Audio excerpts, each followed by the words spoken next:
बहू का दर्द पेट। उलाला, मर गई रे। ऐसे शब्द तो बहू के मुंह से खूब सुने होंगे। अरे काम करती है तो दर्द तो होगा ही, लेकिन हमारी आज की बहू थोड़ी सी डिफरेंट है। बहू जल्दी से जरा गर्म पानी लाना, आजकल ठंड से मेरे पैर सूज जाते हैं। ये सुजान गर्म पानी से ही कम होगी। हाय रे, आज तो बिल्कुल नहीं उठा जा रहा। क्या करूं, माँ जी को मना भी नहीं कर सकती। और फिर वो पानी की बाल्टी उठाकर लाती है। लो ले आई भाभी बाल्टी। भाभी ये आपने अपना पेट क्यों पकड़ा हुआ है? दिखावा ना किया करो भाभी, आपको ना किसी YouTube चैनल में बहू का किरदार मिल सकता है।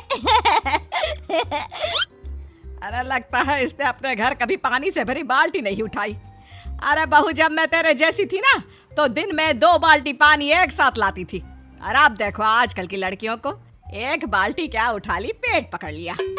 माँ जी, ये सब बाल्टी उठाने की वजह से नहीं है। कुछ दिनों से मेरा पेट रोज दर्द कर रहा है, समझ में नहीं आ रहा है क्यों। सोच रही हूँ आज डॉक्टर को दिखा देती हूँ। अरे ऐसे ही दर्द कर रहा होगा, कुछ नहीं होता। गर्म पानी पी लेना, शाम तक अपने आप ठीक हो जाएगा। वैसे भी जितने पैसे डॉक्टर को दोगी ना, उतने में नई लिपस्टिक का शेड आ जाएगा। अरे कुछ नहीं हुआ है, बस काम से बचने के लिए नाटक कर रही है। अब जा किचन में खाना पका। देख आज ना मुर्गा बनाना है, मुर्गा खाऊंगी मैं। शाम को पति घर आता है। झिलमिल उससे बात करने की कोशिश करती है। सुनिए ना, मेरा पेट बहुत दिनों से दर्द कर रहा है, किसी दिन डॉक्टर के पास चलते हैं ना। पेट दर्द? क्यों, कुछ उल्टा सीधा खा लिया होगा? अरे कल तो मेरे साथ भी हो रहा था, फिर जोर से गैस का गोला निकला और सब ठीक हो गया।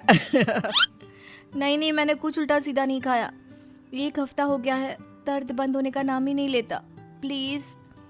ठीक है, जिस दिन मुझे टाइम मिलेगा उस दिन चलेंगे, अभी मैं थोड़ा बिजी हूँ। अगले दिन, बहू इन सारे गर्म कपड़ों को जाके छत पे डाला, थोड़ी धूप लग जाए तो कपड़ों से बदबू हट जाए।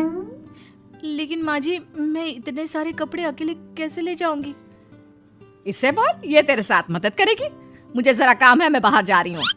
देखो भाभी, मैं ना अभी कॉलेज से आई हूँ और मेरे अंदर बिल्कुल भी जान नहीं है कि मैं आपके साथ ये कपड़े उठाकर छत पे रखने आऊँ। मैं बहुत थक गई हूँ, मैं जा रही हूँ अपने कमरे में आराम करने।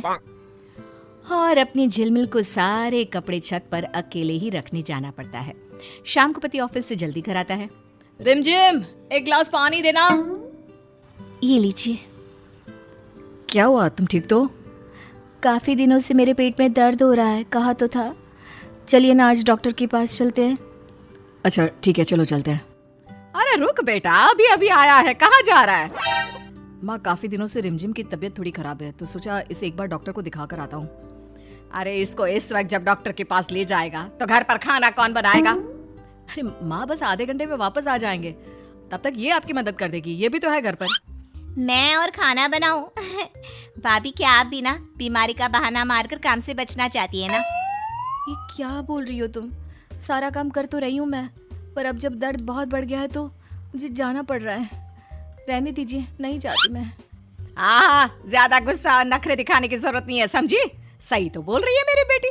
आजकल जब भी इसको कोई काम बोलो तो तबीयत खराब है बोलती रहती है, ताकि काम ना करना पड़े। अरे कोई डॉक्टर को दिखाने की जरूरत नहीं है। माँ जी, मैं कोई बहाना नहीं मार रही, सच में मुझे कुछ दिनों से पेट में दर्द है, ठीक से कुछ खाया भी नहीं जा रहा। भाभी बस पेट में ही दर्द है ना, कुछ नहीं होता। मेरे पास गोलियां पड़ी हुई हैं, आप खाने के बाद खा लेना, उसके बाद आपको डॉक्टर के पास जाने की कोई जरूरत नहीं रहेगी। अभी फिलहाल जाइए, खाना बनाइए, भूख लगी है। सुन लिया ना, गोलियां अंदर पड़ी है, अब किचन में जाकर रात का खाना बना। लेकिन माँ, एक बार दिखा आते हैं ना, उसमें क्या बुराई है? रहने दीजिए, कहा ना अंदर दवाई पड़ी है, एक बार वो खाकर देख लेती हूँ। ठीक है, तुम कहती हो तो, लेकिन फिर सोच लो। ऐसा करते करते 1 महीना बीत जाता है, लेकिन अचानक एक दिन रिमझिम बेहोश हो जाती है। रिमझिम कहाँ चली गई? तुमसे कमरे से फाइल लाने को कहा था, मैं के कमरे में लेटने को। अब उठ भी जाओ। रिमझिम, उठ क्यों नहीं रही? रिमझिम! क्या हुआ भैया, आप इतने जोर शोर से क्यों चिल्ला रहे हो? क्या हुआ, क्यों बावला हुआ जा रहा है? माँ, रिमझिम उठ नहीं रही, लगता है बेहोश हो गई है। पानी डालकर देखा? अरे सब करके देख लिया, फिर भी इसे होश नहीं आ रहा, लगता है इसे हॉस्पिटल ले जाना होगा। हाँ ले चल। सभी रिमझिम को लेकर हॉस्पिटल पहुंचते हैं, जहां डॉक्टर रिमझिम को देखते हैं। डॉक्टर, मेरी बीवी अचानक से ऐसे बेहोश हो गई, क्या हुआ होगा? वो ठीक तो है ना? आपकी बीवी के पेट में अल्सर है और ज्यादा समय तक रहने की वजह से वो अल्सर फैल गया होगा। हमें जल्द से जल्द इनका ऑपरेशन करना होगा, नहीं तो इनकी जान को भी खतरा हो सकता है। जल्दी से कीजिए डॉक्टर, आप बस ऑपरेशन शुरू कर दीजिए। मुझे तो ये समझ में नहीं आ रहा कि बहू को अल्सर कब हुआ। सुना है मरने जैसा दर्द होता है इसमें। मैं भी यही सोच रहा हूँ, अगर उनके पेट में अल्सर था तो आपको पहले क्यों नहीं पता चला? क्या उनको कभी पेट में दर्द नहीं होता था? क्योंकि अल्सर वाले मरीजों को पेट में बहुत ज्यादा दर्द होता है। हाँ, भाभी के पेट में भी दर्द तो रहता था। कई बार तो मैंने उन्हें चुपचाप रोते भी देखा था। तो आपको तभी आना चाहिए था ना, तो आज ये नौबत ही नहीं आती। पता नहीं अब वो बचेगी भी या नहीं। आप जैसे ससुराल होने से तो अच्छा है कि बेटियां मायके में ही रहे। आप ऑपरेशन की तैयारी कीजिए डॉक्टर। मेरी गलती है कि मैं ही अपनी बीवी को समझ नहीं पाया। डॉक्टर चला जाता है। ये सब आप दोनों की वजह से हुआ। वो बार बार बोलती रही उसके पेट में दर्द है, पर आप दोनों नहीं माने। उल्टा उससे दिन रात काम करवाते रहते थे। अरे हमें क्या पता था कि तबीयत इतनी खराब है। ठीक कह रहे हो भैया, भाभी ने हमें कोई कभी तकलीफ नहीं होने दी, और अब भाभी हम लोगों के कारण मौत से जूझ रही है। बेटा माफ कर, मैंने बहू को समझा नहीं, लेकिन ये वादा है, मरने नहीं दूंगी अपनी बेटी को। माँ अब तो भगवान को प्रार्थना कर कि वो बस घर आ जाए।